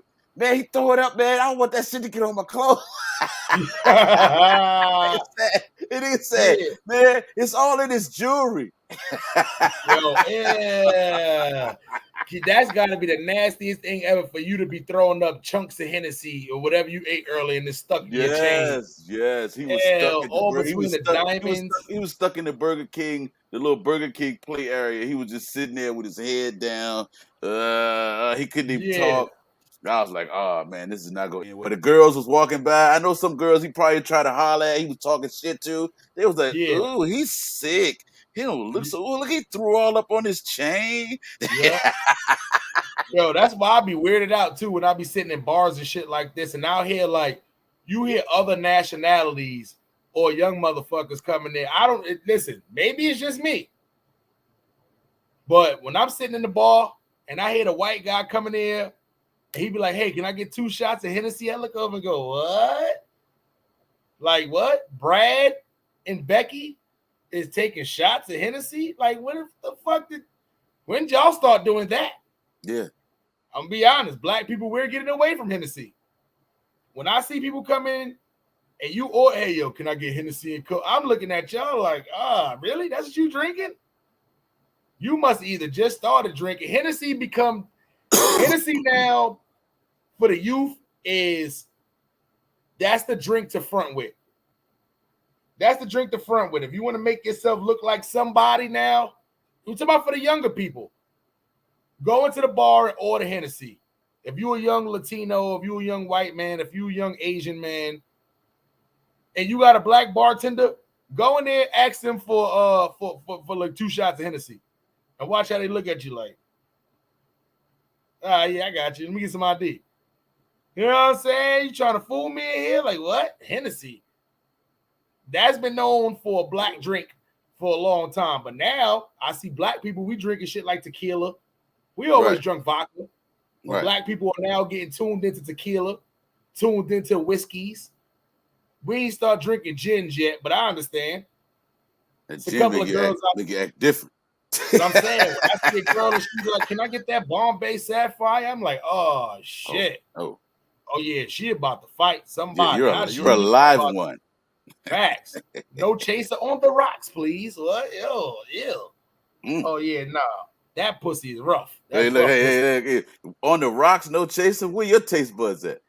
Gone with the walls. They out of here. They just left. Nah, this bitch is out of control. They jumped out your mouth and ran off. You know it. You know it. You know what I'm saying? Yeah, black man. people for years we've been drinking Patron. But now we on that Casamigos. Now we loving that Casamigos. Hey, listen, I'm gonna be honest. I don't give a fuck what nobody say. A year ago, 2 years ago, they were trying to portray Casamigos as being a female beverage. That's why we didn't know about it. They were trying to listen. They did the same thing with Hypnotic. Right. Incredible Hulk used to be my shit, and then somehow, some way, Hypnotic became a female drink. Same thing with Alizé. Alizé used to be the shit. Yeah, oh, shows shit. About, I used to love Alizé. Look at Jody riding around with the Alizé. They don't even make the classic Alizé no more. Alizé got so many different flavors and shit. They don't even make the classic Alizé. They changed the bottle up and everything. Yep, that because they had to compete with Hypnotic. That Incredible Hulk. Remember before it was the Alizé and Hennessy. Right. You mixed the red Alizé with the Hennessy, you was good. But then when the Hypnotic came and mixed with the Hennessy and you got that Incredible Hulk, they had to do something. That's what they came out with, the orange, and they had the blue Alizé. The blue Alizé, yeah. Yeah, you know what I'm saying? But by the time then, that's when it became labeled a girl drink. If you was a grown man walking around with just the Alizé by itself, after Baby Boy came out, that was over with. There was no more grown men riding around with just drinking Alizé. That was considered a girl drink. Same thing like Cavassier became an old nigga drink. That's an old nigga drink. If you in there talking about, yo, can you put let me get a Cadillac margarita and add a shot of Cavassier in there. Like, what? This nigga got to be 63 years old. You know what I'm saying? So, it's just certain drinks. But yeah, that Casamigos, that is now not labeled a girl drink. And especially if you do the Reposado, grown men, make sure you're out there drinking the Reposado on the dark, or the dark, if y'all want to call it dark. Drink the darker Casamigos rather than the light one. It's a little bit more expensive, but it's worth it though. Oh yeah, that gray bottle cost. Yeah, that shit hit though. I ain't gonna lie. That shit hit though. It's a smooth tequila. It's kind of hard to find smooth tequilas. Oh yeah. Like Patron is a smooth tequila, but Patron is kind of overrated. Yeah. It's not strong. I try to tell people that all the time. Patron is expensive because of the name and it's kind of smooth. But it's not strong. So check this out. In the world of vodka, if Tito's is the go-to, why do people always scream about Grey Goose? Nah, because Grey Goose used to be the premium vodka, but Grey Goose changed up their recipe. Oh, okay. That's what Grey Goose did wrong. That's why people don't really talk about Grey Goose like that. Grey Goose changed up their recipe for taste. Grey Goose used to be strong, but taste disgusting. They try to change up to make the taste better. They was trying to compete with Absolute. Absolute, remember, Absolute used to suck back in the day. Yeah. Absolute now is a premium vodka. Hey, look, when you say Absolute, I think about people making the lemon drop. Faxy. That's once again, white people drink Absolute a lot because lemon drops. Hey, buddy, give me 3 lemon drops. Let me get 3 lemon drops, buddy. Lemon drops. I don't care who you are. Lemon drops is good as a motherfucker. Yes, listen, yes. Them shit You is got. I'm good. about to make something today. Facts. And I'm telling you, if you use the absolute citron, the lemon Yeah. drops taste better. Ooh, You use the citron. right. Absolute now is a premium because they changed their recipe. So Grey Goose tried to jump in the same realm and change their recipe, and it's not. It don't taste right. No. It don't taste right. It don't taste right. Me as a bartender, you can see Grey Goose bottle, that same bottle, that should be sitting there for like 6 months. Hey, look. So, do you ever hear people ask for Belvedere? Oh yeah, but that once again, that's like a nigga asking for Cavassier. If you ask me for Belvedere, you should be 63 years old. You know what I'm saying? 63 years old right now. Facts. 63 old nigga. You asking me for Belvedere. You asking because it's a Cavassier? Hell no. We don't got that shit here. Know what I'm saying? But nah, I was like, yeah. Absolute Tito's is like the top vodkas now. Yeah. Tito. Everybody on that Tito's now, man. Straight out of Texas. Facts. Tito's is strong and it has a good taste. It's hard to do both. Absolute is strong with a good taste. Right. Grey Goose is not like that no more. Right. You know what I'm saying? Gins is always going to be gins. As long as you're not drinking Georgia, you good. Now, whiskeys, however, black people are now like getting into whiskeys because Jack Daniels has become popular. Right. And when I tell people this, you're going to be like, that's really not the case. Jack Daniels became popular for two reasons amongst the black community. We realized that Jack Daniels is a great barbecue sauce, first and foremost. Yeah. You can use Jack Daniels to make great sauces. Yes. Black people, we love sauces. We were some of the people, when we make crab, we put beer in our crab. Gives it a flavor. We definitely put alcohol inside of our barbecue sauces. Yes, they'll cook off. Yep. Secondly, when you go to a lot of these restaurants that's not in the black community, and you try to go in there and get a Hennessy, guess what? They don't have it. You go outside of go in a lot of these local establishments and look up on that rack and see if they got Hennessy sitting up there. Nope. So when you don't got Hennessy, I've even been in certain clubs that don't serve Hennessy. When you go, yeah, a lot of white, I'm telling y'all, especially a lot of white establishment, not white establishment, but chains that's not in black communities, they do not sell Hennessy because it don't sell. Okay. So what they'll offer you all the time is Jack Daniels. And we didn't realize, because us as being not educated when it comes down to alcohol so much, we used to always think brown is brown and white is white. Right. Just don't mix the brown with the white. And you won't. We was always taught that, which was a full-fledged false allegation. Because think about this. You a bartender, Smiley. So we breaking down some bartender speaks right now. But when you make a Long Island iced tea, it's some brown in a Long Island, along with some white. And soda. And juice. You know how much shit you mix in Long Island iced tea? This is why I tell people, if you drink Long Island iced teas, don't drink the bottom shelf. Get the top shelf. Oh, no. A Long Island iced tea, you have gin, you have tequila, you have vodka, you have either a whiskey or brandy, right? And you have triple sec. Yes. You have sweet and sour mix, and you have Coca-Cola. Yes. That is one of the only drinks to where you do juice and you do dark soda. Yeah. Ew. We were told all these times to never mix white and dark, but guess what? Long Island iced tea, Long Island's 2 darks, 3 lights. Forget that. 2 darks, 2 lights, 1 liqueur, 1 juice, 1 soda. 1 soda. Yeah. How much fucking shit calorie? What? Yeah. Soda, juice. That's a whole meal. That's a meal in a glass. Facts. Facts. Who's lied to? Motherfuckers is drinking E&J. They'll see somebody over there with some Jack Daniels.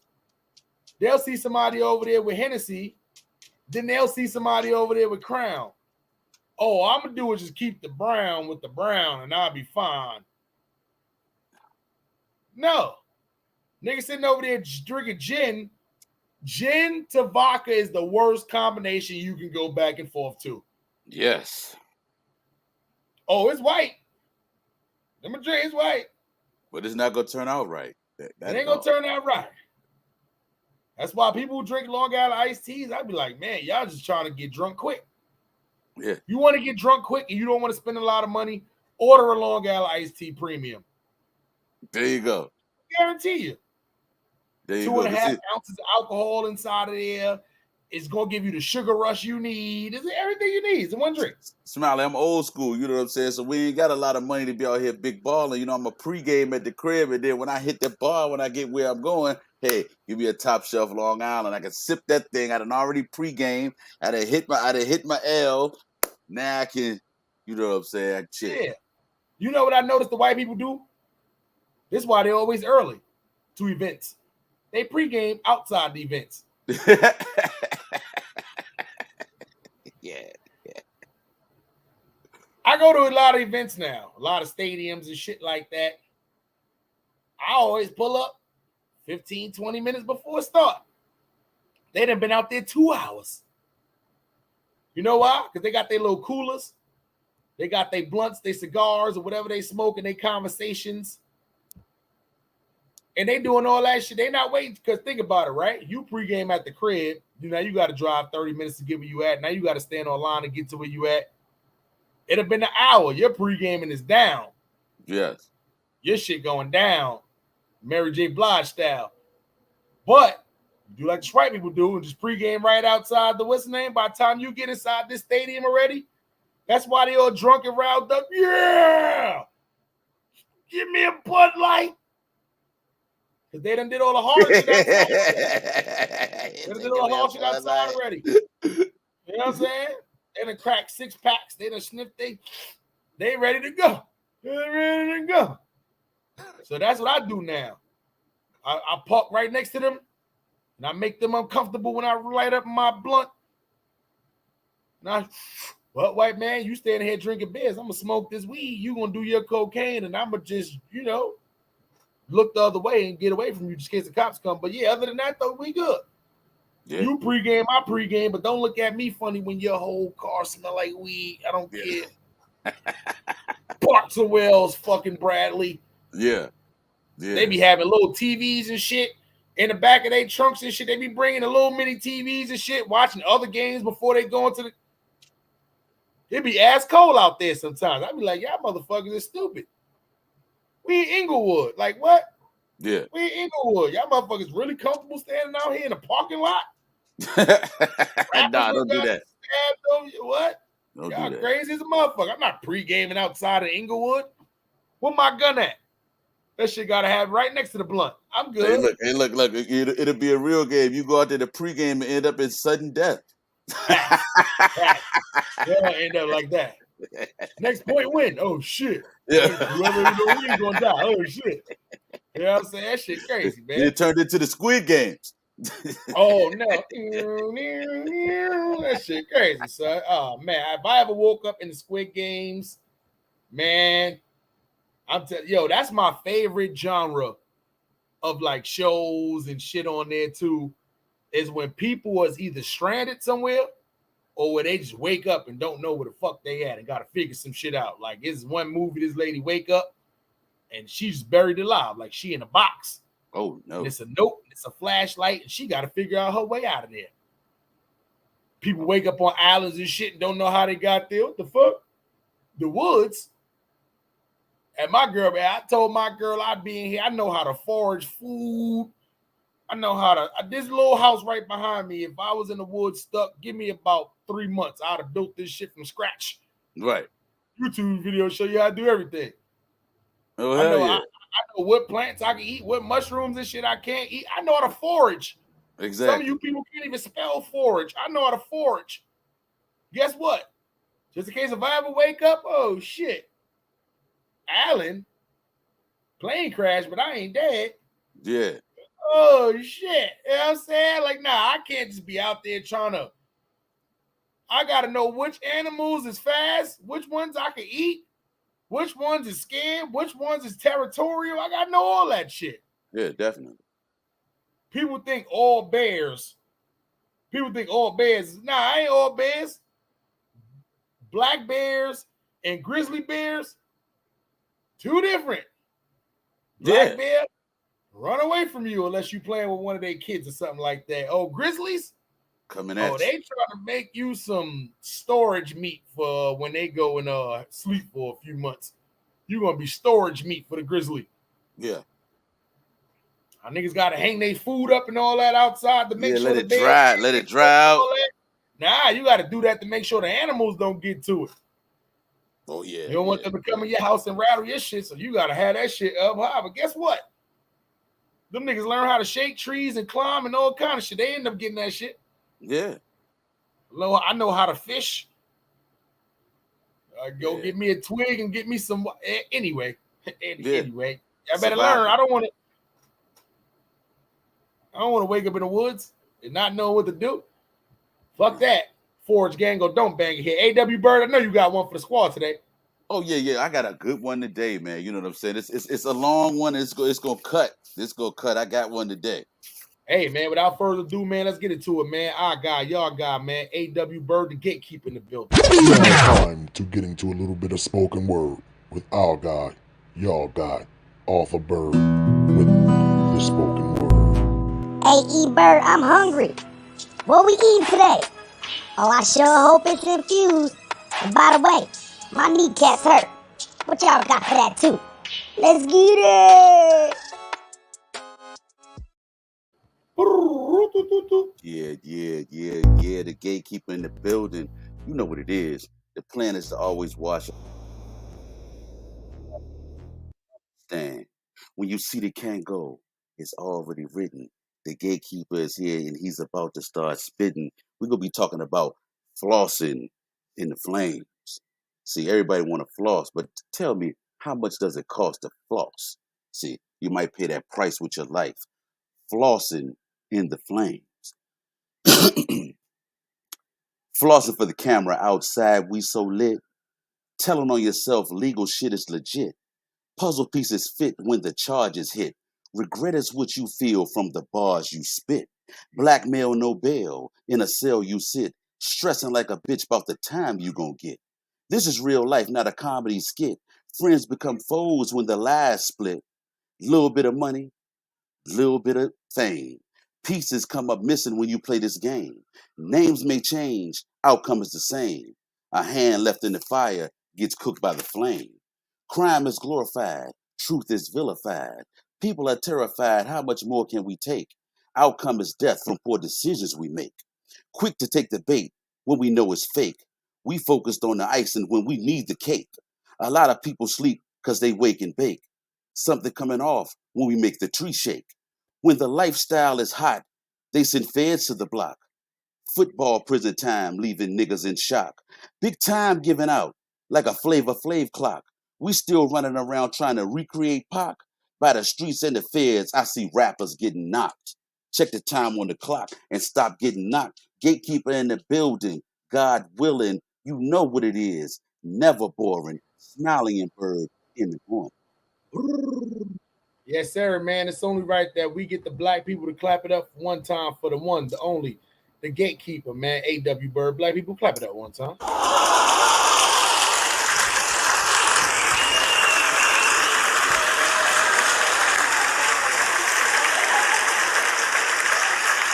Yes, sir. Yeah. Make sure y'all tune in tonight, man. Well, not tonight, and in a couple of hours, man. Afternoon, As the Blunt Burn Pod Show, man. A.W. Byrd, Harlem Smiley, Ron G's, Melly Mel is still on vacation right now, man. Melly Mel been at the zoo and all that, man. I want to I saw Melly Mel at the zoo. Mel at the zoo, man, having fun with the kids and all that on her vacation, man. That's so, make sure y'all go over to Melly Mel channel, subscribe, man. As the Blunt Burn Pod Show, the illest and realest 420 improv comedy pod show on social media, man. So make sure y'all tune in later. If y'all want to laugh, y'all want to get your smoke on, learn about some strands and all that good stuff. Make sure y'all tap in with us in a little bit later, man, on the A.W. Byrd, Ron G's 215, Melly Mel. And when you spell Melly Mel, do it with 2 L's and all caps. And, of course, Dirt Gang Digital, man, on Facebook, YouTube, Twitch and Twitter, man. Make sure y'all rock with us on all streaming platforms. And if you got Spotify and all that, go over there and rock with us too. We everywhere out here on these streets, man. You know how that go. Work hard, man. Some of y'all out there hardly working, man. But anyway, I think it's only right now that we do a small little recap. And how we always do the recap is by this nice little game we like to play called Respect It or Check It. You know what I'm saying? So A.W. Byrd is going to pretty much ask me a couple of these topics that we went across today. And I'm going to let you know whether or not we should respect it or whether we should check it. And we didn't talk about too much topics today, man. But, you know, talked about Mama Duck and the whole FBG Duck situation and the whole WNBA and the Brittany Griner stuff and, you know, Pat Stay and stuff too. So we got a couple, man. A.W. Byrd, you ready? I'm ready. Let's get into it. All right, man, I got you, man. This one right here, Respect It or Check It, man, with your boy Harlem Smiley and the one and only A.W. Byrd, man. Make sure y'all stay in tune with the Squid It All, man. So, all right, man, I'm ready when you up. All right, so here we go. Respect it or check it. Here we go. We're getting into it right now. Respect it or check it. Should Mama Duck just focus on being a mama and taking care of the family, or should she continue to parade around on social media taunting the ops? Well, I'm going to say we need to check it. Mama Duck needs to check her ego at the door. She got other kids to worry about. If my record stirs me right, I think she had 4 kids that passed away because, you know, in this I could be wrong on this one too. I think a while ago, maybe one of the sisters or something like that passed away in like a fire. Right. At the end of the day, for the other kids' sake, I think we got to check this too. So, you know, she need to get out of Chicago. She need to get out of Chicago and get off the internet. Okay. Respect it or check it. Should, in light of what's going on with Brittany Griner, should of course, they're female NBA players if they're WNBA, but should WNBA players shy away from going overseas, like to Russia and other areas, to earn a bigger paycheck in light of what has happened with Brittany Griner? Nah, I'm going to respect that. You know why? Because I feel like if they need a bag and they still willing to take the risk to go over there too, you just got to be more cautious. You got to do what you got to do. Rappers are getting killed, you know. Does that say not be a rapper if you can rap? No, that just means move a certain way and move accordingly when you out here in these streets. So I'm going to say respect it. I respect them for going over there and getting that bag. Just make sure they doing the right thing like Spike Lee. You know, right now they looking to make examples of you young black females. Don't go over there with no kind of weed, no liquids, nothing. Fuck that. Don't even take shampoo over there. You know what I'm saying? Get that shit when you get over there. Let your shit be nappy. Go all natural. Fuck it. All right. Respect it or check it. Is hip-hop the most violent genre of music out here today? Respect it or check it. Oh, I respect that. Hip-hop is definitely, I would probably say the NYPD. And then, well, not just the NYPD. I would probably just say the police, period. But the NYPD, the only people is at more risk than a rapper right now of getting physical bodily harm done to him is the police that's standing outside of the project buildings making $34,000 a year right now. They're disgruntled. They don't want to be there. They out there in the cold and it's hot. They not getting no good money. But guess what? They got to stand out there and protect the communities from the gangbangers that's making more money than they paycheck in a day. Nah. So yes, I'll have to say being a rapper is one of the most dangerous jobs out there besides the rookie cops that's standing outside of the projects right now. So I respect it. Okay. Respect it or check it. And this is one that I'm throwing in here off the rip. Respect it or check it. Should hip hop and hip hop culture be a course taught in high school curriculums across the country? I'm gonna check that. I don't think just specifically hip hop. I think they need to get music programs, period, back in schools. A lot of schools don't have drama programs no more. They don't do talent shows and shit like that no more. Right. See what I'm saying? So there's no way to display your music let alone to be out there getting. Remember before they used to give out like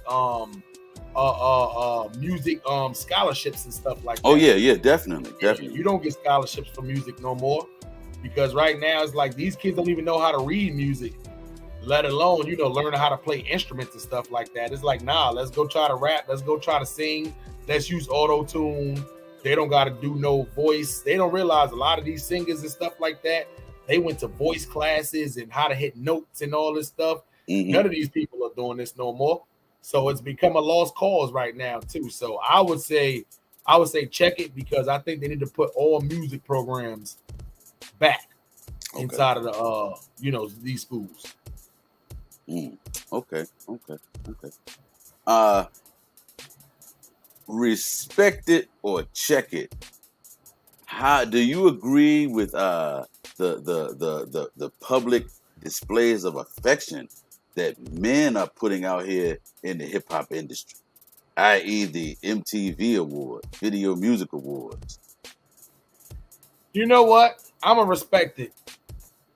Us as grown men, especially in the hood and the low income communities, if you're a minority, we was always taught to never express our feelings, and we was always taught to be gangster, be a man, deal with your problems without expressing your feelings. Right. A lot of times we keep shit bottled up, and then we explode when the shit finally do come out. So I agree. I'm gonna be honest. I'm not one of them guys who just go out and just. I'm not a crier, I don't, But at the end of the day, everybody's not me.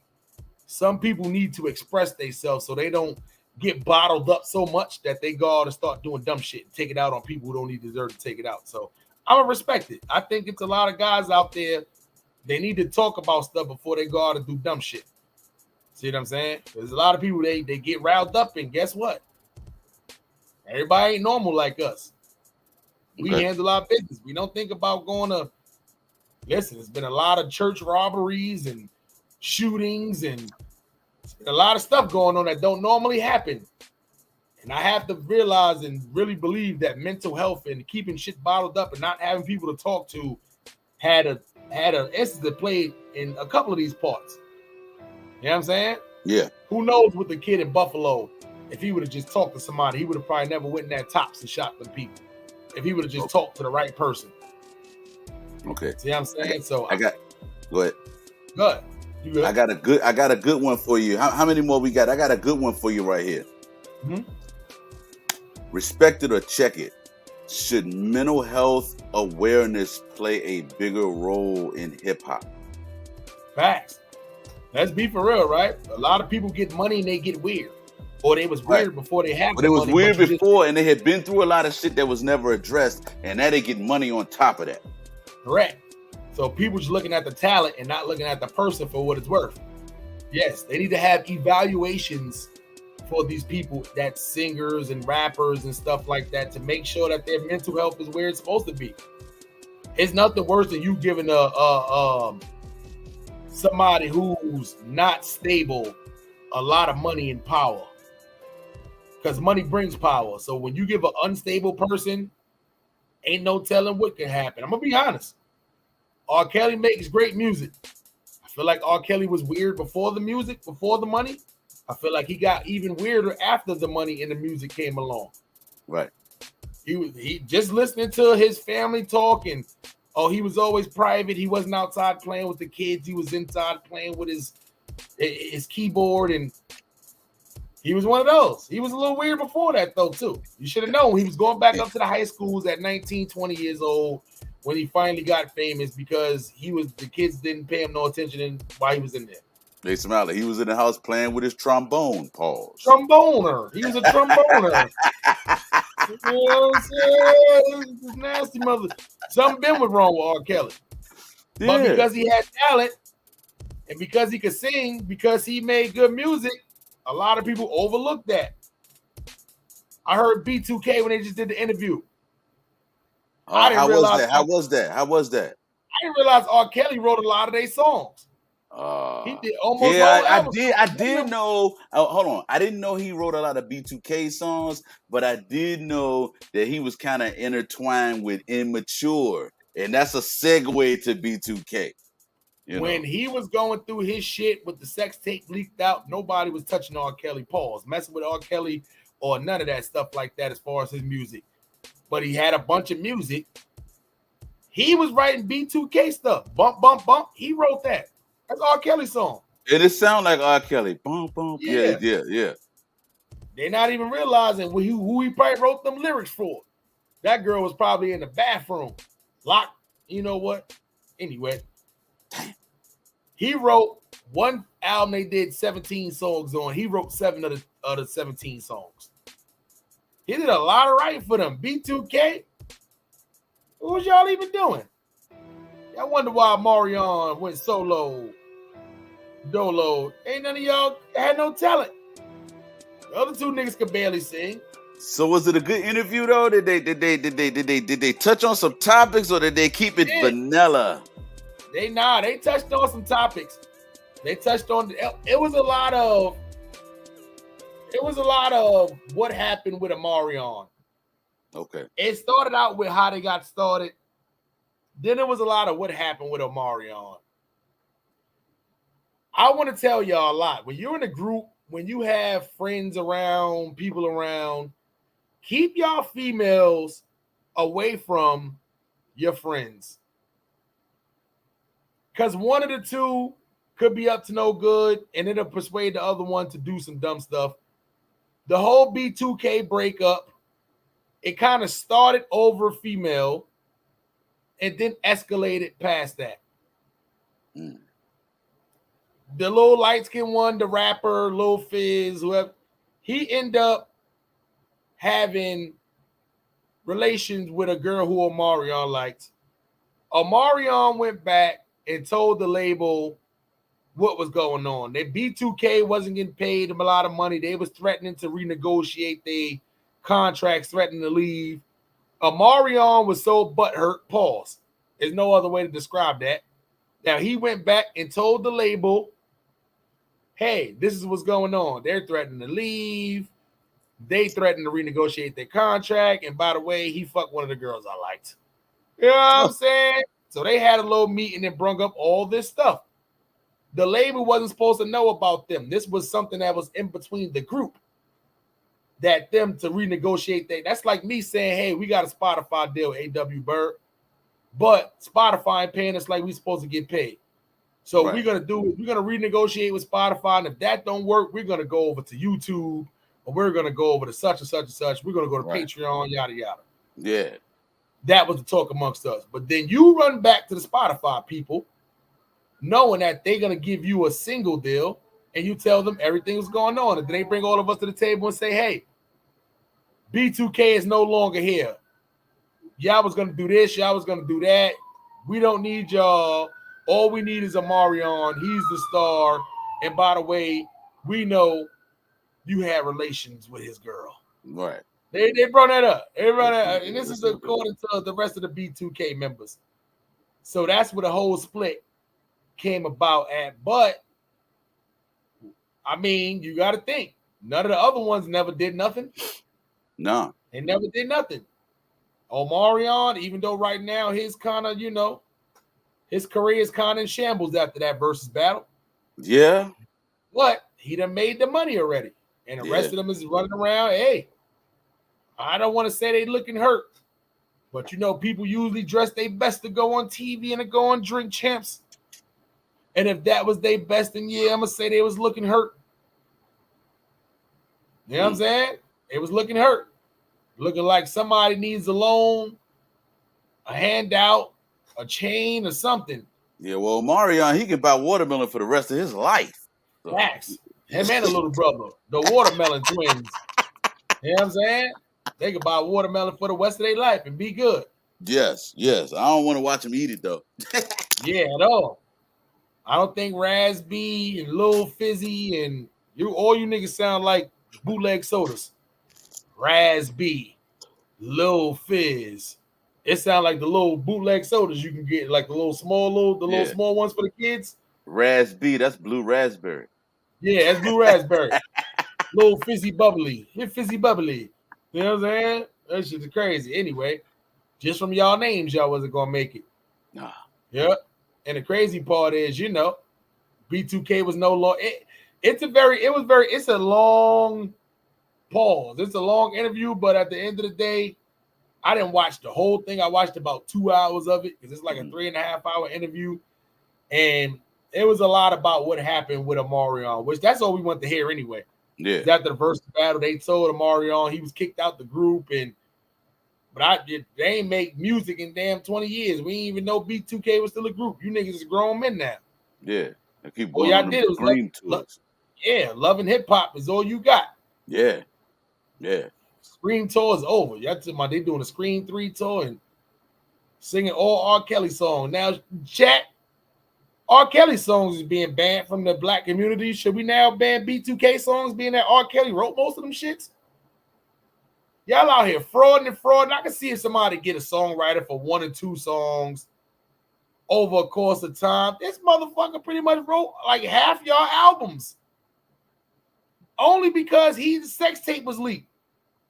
Yeah. This was right after him and Jigga put out that damn Best of Both Worlds sex tape get leaked. He blackballed from the community. He gave y'all all of the good songs. Yes. He would have gave y'all, but he was even writing the raps. Lil Fizz said he didn't keep none of He R. was writing Kelly the raps. He said he didn't keep none of R. Kelly raps. He said he wrote all his raps, but the raps wasn't even good. The raps wasn't good.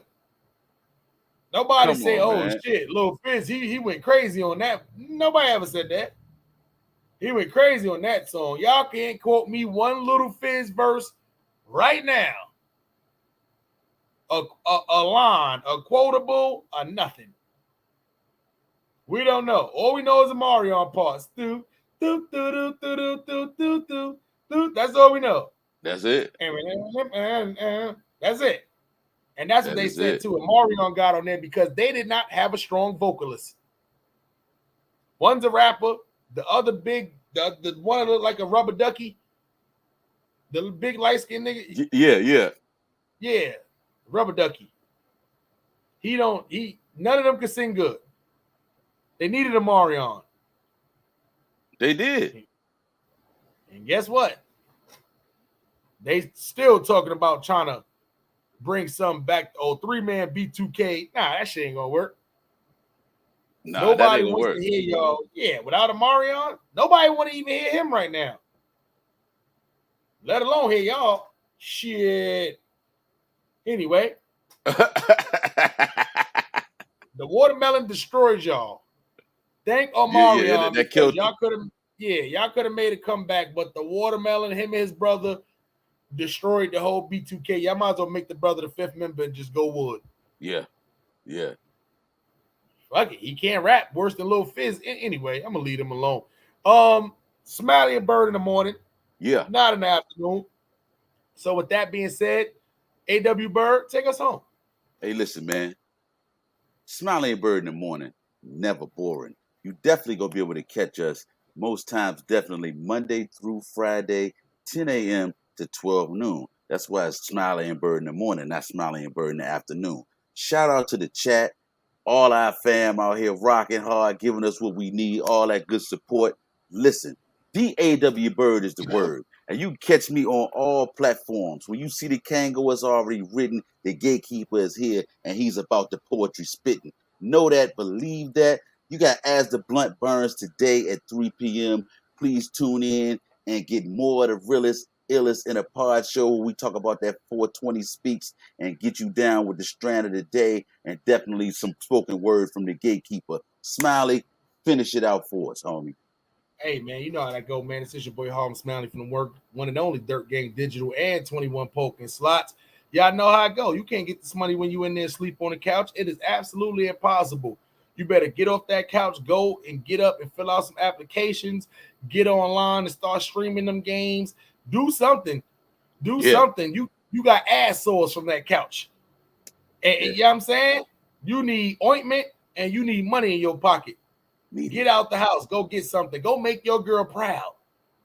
Trap Buds in the building. Salute to everybody, all the day one supporters, everybody on all streaming platforms, man. We appreciate y'all, man. Make sure y'all hit that like, subscribe to all of the content creators channels, man, and stay in tune, man. We do this for y'all. Yes. We literally do this for y'all, man. The more y'all stay in tune, participate in the chat, hit them like buttons and all that, and tell a friend, of course. Tell your grandmother too. Don't forget, we out there in the bingo halls too. You know what I'm saying? With everybody. Yeah, the more y'all do that, the more we have, the more enthusiasm to come back super early.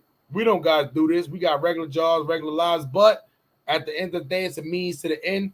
And without y'all, there is no us. So we appreciate y'all, man. All the day one supporters, all the moderators, all the Wrench Gang members. We appreciate y'all, man. So make sure y'all go on all streaming platforms, every platform y'all got, and just rock with the squad, man, if y'all like this good content, man. So we will be back today, 12 o'clock Pacific time, 3 p.m. Eastern time. If y'all want to rock with As the Blunt Burn Pod Show, man, stay in tune with the squad, man. Uptowny, salute to everybody on Twitch, Twitter, YouTube, and Facebook. Once again, rock with us, man. We out of here. One love. Never do drugs unless it's 420 base. Y'all know how that go.